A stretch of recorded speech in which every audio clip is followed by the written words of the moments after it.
Hello, and welcome to the podcast from Lincoln's Symphony Orchestra.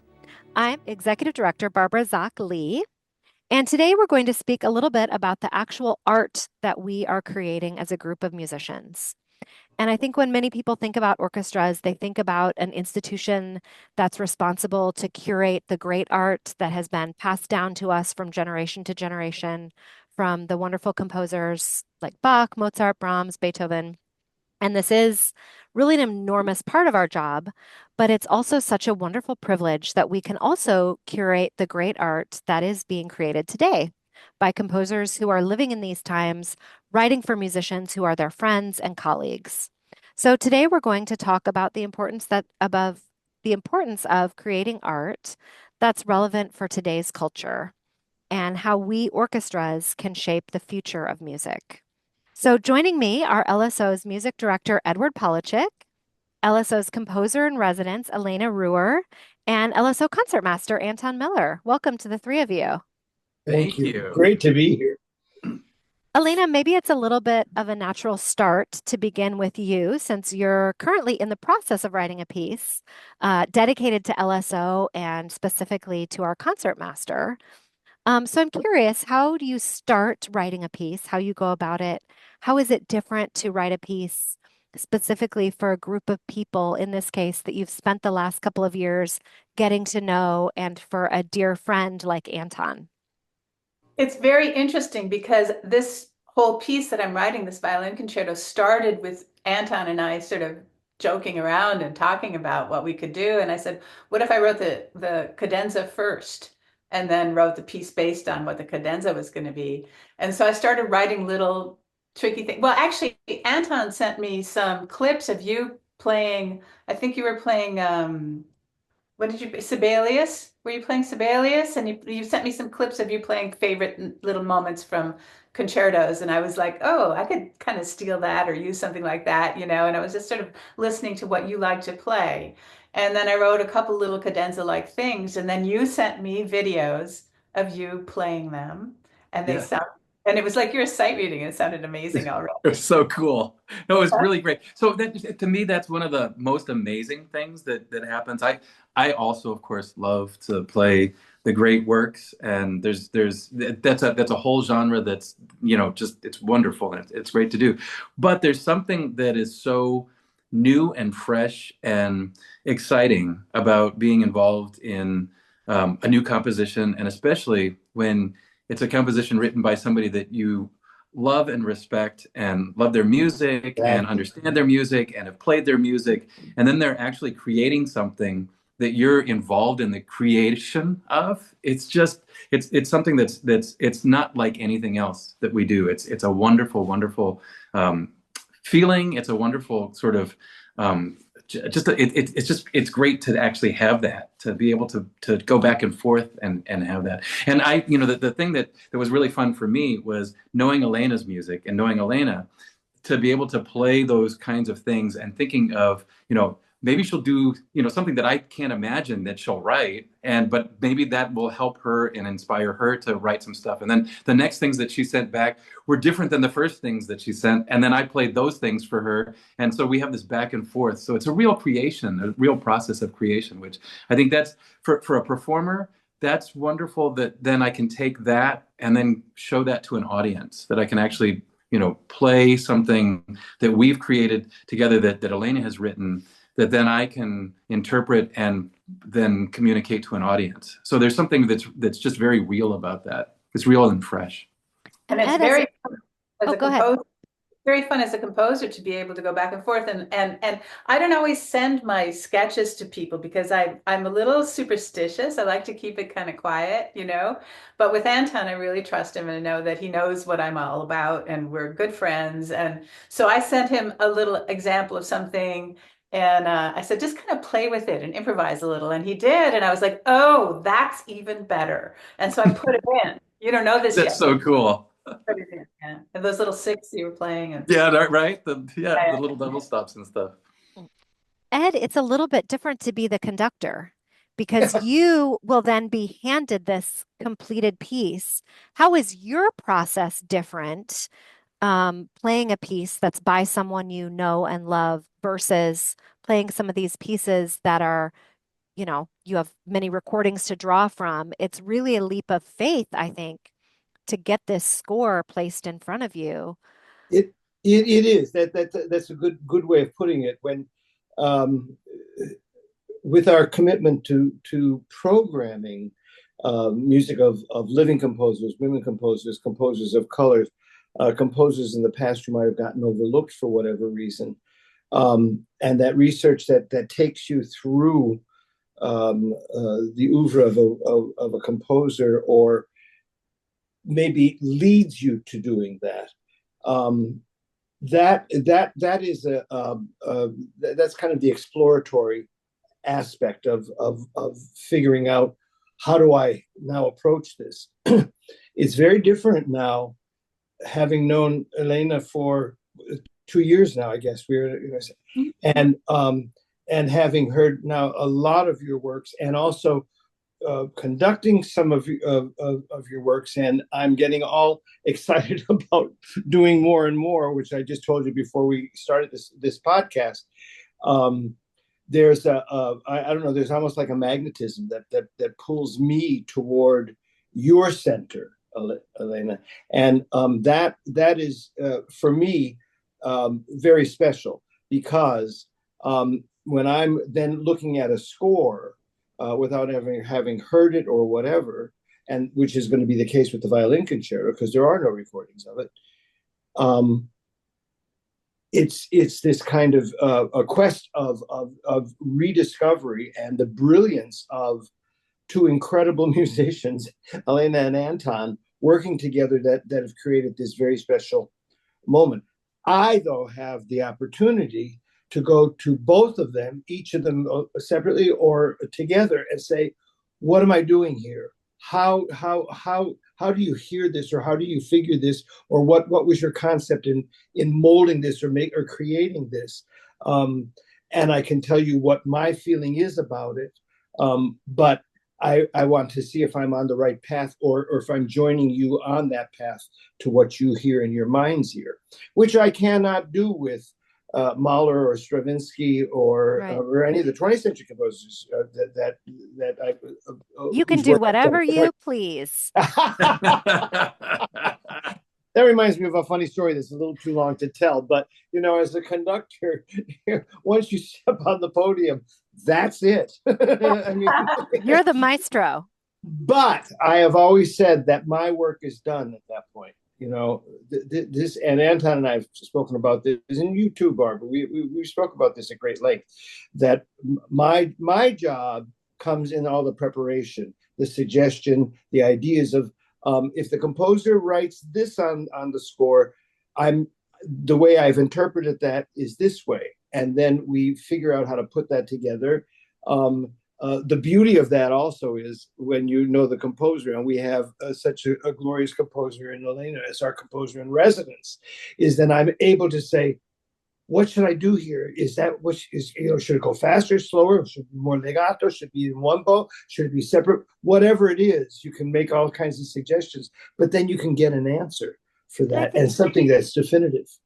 The arc of that creation of music doesn't change all that much, because Ed, I know that you had that exact conversation with Mark Markham, our piano soloist, for the last concert, to say, how do you hear this moment? Right. How do you shape it? And so I think that music at its core is very collaborative and does have that back and forth, whether it's with the composer or whether it's with the other musicians that you have on stage. I'm wondering if it's a little ever, not necessarily with Elena, but Ed in general, is it ever a little bit intimidating to have the composer sitting right there next to you and maybe disagreeing with what you're doing? Oh, that's happened to me on many occasions. And yes, it does literally put my feet to the fire. I'm about to hot step it out of there by the time I get to a point. And at every milestone of the composition, I go, was that right? And they'll go, well, I go, oh, okay. We'll come back to that. And I go a little further, and another milestone. I go, is that how I'm all excited because I thought it went so great. Yeah, yeah, kind of, and then, oh my God, oh, and so, sometimes it's a total disaster because it's very difficult once I've studied it and really come to a conclusion about that's the way this music should be practiced, prepared, presented, and performed. I think it's hard to, once you wire yourself that way, it's more difficult to undo it and go forward with the intent. And I have to say that one of the great things about discovering new music, current brand new stuff, and getting into the essence and the heart of it, is such a wonderful avenue to go with the old composers, your Brahmses, your Schuberts, your Bachs and Beethovens, because it gives you an insight like, well, what if he didn't think of it this way at all? And whether it was tempi or there's just a myriad of things with color and timbre and all. So it's helped me to reevaluate and rediscover the old composers and my approach to them, which is why in my profession as a conductor, it never stops in terms of the development. It's not like, oh, we're doing another Brahms first again at all. I mean, I have done Messiah for, I think, over 4 decades now, every year practically. And I've never said, oh, another Messiah. I've always gone, oh my God, another Messiah, for the opportunity because it's a genius score. And I always, after hundreds of performances, discover new things. And that's the beauty of taking what you have right here at the present and putting it back into the past. Elena, this is maybe a little bit of an unfair question. I would ask it to you and to Anton. How do you, if you can imagine, how do you write differently today than you would if you were writing 50 years ago or 100 years ago? What tools do you have, or what techniques? And Anton, the same, like playing and preparing for a new piece. What are the differences that are available to you today? I mean, for me, if you just think about it, first of all, just musically, all the influence that 50 years ago, maybe a little bit less, but because I think we are formed, our musical tastes are formed, I think, when we're very, very little. The stuff that we listened to when we were little kids. But I listened to Bartok a lot, and I listened to pop music, and I listened to folk music, and I listened to all kinds of different kinds of music that Mozart would never have heard, and jazz and all this stuff that's sort of inside my language. And so all that stuff is in there. And then I learned all the music of the 12-tone composers, and that influences how I work and how I put things together. That I have a little fantasy that I go back in time and I meet Mozart. This is like, and I don't know why it's Mozart, but it's Mozart. Like, wouldn't that be fun to go back in time and meet Mozart and have like a piano lesson, and then just play something that I've written and see what he would do. And I don't know if he would just be like, whoa, what is that? Or would he be like, dismiss it and say, well, you don't, that's completely wrong. It doesn't follow the rules, right? Because there were very specific rules that Mozart was following, that we don't follow anymore. It's a very different world. And I just wonder about that. But I think, we have a vocabulary that's closer to the people that are living today. And even like this violin concerto, I'm writing the second movement for you, Anton. And by the way, Ed, I want to talk to you about orchestration things before I get too deep in my piece, because I want some advice from you. But anyway, it's based on it's very silly. Anton and Ed and I, we all like to joke around and goof off. And Anton was on call waiting, and he heard this background music. And and it was very sort of funky and silly and stuff. And I said, Anton said, you should write a piece like this, and I am. And I mean, it's not going to sound like call waiting. It makes it sound like it's going to be a really dopey piece, but it's actually kind of fun. It's a little tongue in cheek, and it's very jazzy and bouncy and dancing. And you'd never, Mozart would never be influenced by a call waiting background music.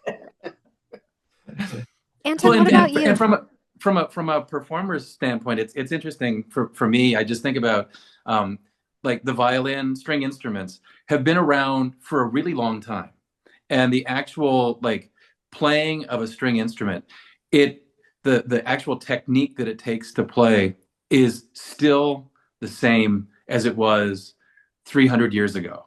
It's just, I mean, it's gotten a lot bigger, a lot better, a lot more things that we have to do. We have to play a lot higher, we have to play a lot faster, we have to do all kinds of stuff. But the basics of how the physics of the instrument work and how you play it and how you set up to play it are basically the same.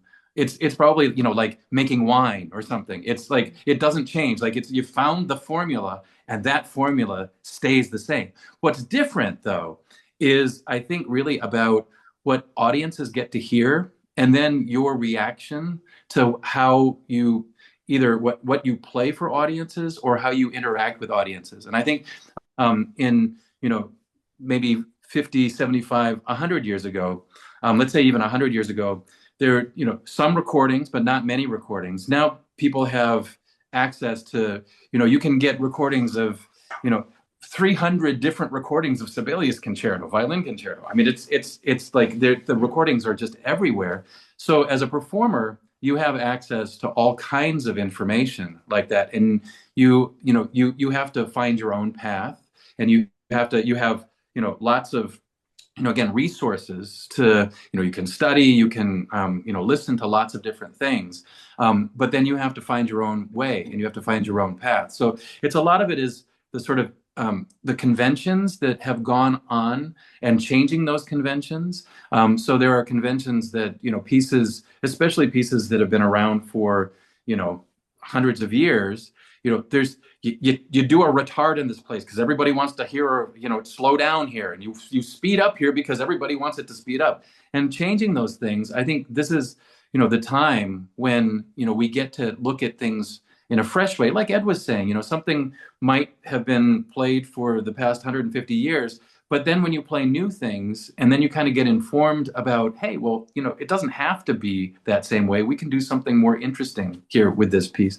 So I think a lot of it has to do with the interaction of, you know, the performers with the audience. There's, I think in the past, there was a little bit more of kind of, there was a wall in, you know, like, so you know, you were a classical musician and you played classical music for people, for them to watch you play, and you know, did your thing. And then they were sort of like, oh, well, there's the star on stage playing. And I think these days it's much more about, it's a communal thing. And We I can feel still like call it's, you the star on stage. well, you know, and I still really feel that way. Come on.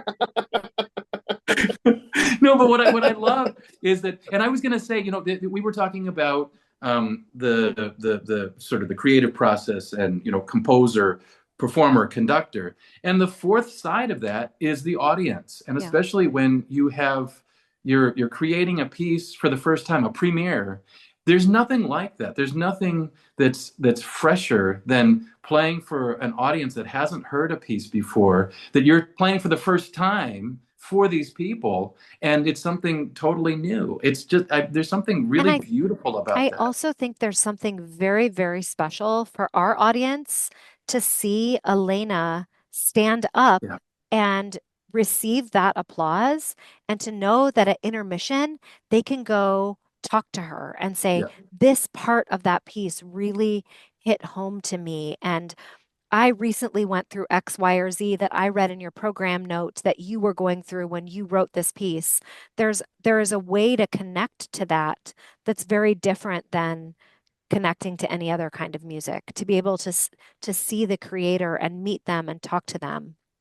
And it's Um, very fun as a composer to be in the audience. It's nerve-wracking, but it's, you know, for a premiere, I'm always Oh, the audience, you not know. as nerve-wracking as it is to be on the podium, my I know. dear. but it does, Elena. This is a question for you. Do you feel like you're bearing your heart and then Oh sitting yeah. there and watching how people respond to it? Oh yeah, for sure. I mean, it's really there. It's deep. All stuff, you know, everything I write is comes from deep inside. It's very emotional. I'm a very emotional human, and I'm a very emotional composer. And And yeah, so I'm watching I can't help it. Can you imagine bearing your soul and seeing a whole, 1,000 people It's a very watching vulnerable you do it? place. Yeah, and so I'm all watching them. They're falling asleep. I'm like, oh, that hurts. Or, gosh, I should have made that more exciting there. It's fun. There's nothing like a premiere. Yeah. Um, yeah, there's nothing like it. Um, Ed, for you, what has been the most surprising thing about working with living composers? The most surprising thing for me is, although I've been doing it now for so many years, because the years that I was on the faculty at the Peabody Conservatory, Peabody Institute of the Johns Hopkins University now, with our composition department, and also the demands of the area in Baltimore and DC, with the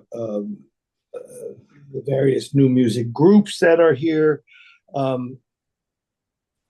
learned early on that the composer of the piece is, of course, the signature of your entire reason for doing what you're doing. And so it automatically goes into personalities.